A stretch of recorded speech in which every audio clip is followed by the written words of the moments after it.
Hey guys, I'm Anna, and today I'm going to show you how to fix Zocdoc mobile app not working.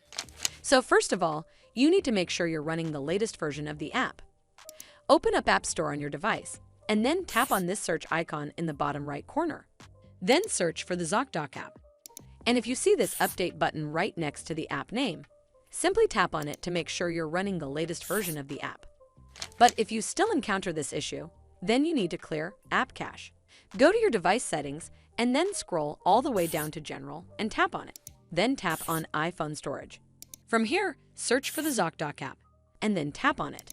Once you're on this screen, you need to tap on Offload App. Tap again to confirm. It'll take a bit for processing, and then a Reinstall button will show up. Simply tap on it to reinstall the app. This should fix the issue, but if it doesn't, then you need to completely reinstall the app. Follow the on-screen instructions to navigate all the way to the app page. Once you're on this screen, tap on Delete App to uninstall the app from your device.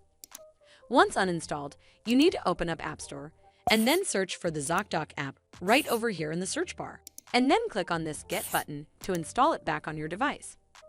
Hopefully this will fix the issue, and if it did, then make sure you give this video a super thanks by clicking on this heart icon to help support the channel, and don't forget to hit that subscribe button.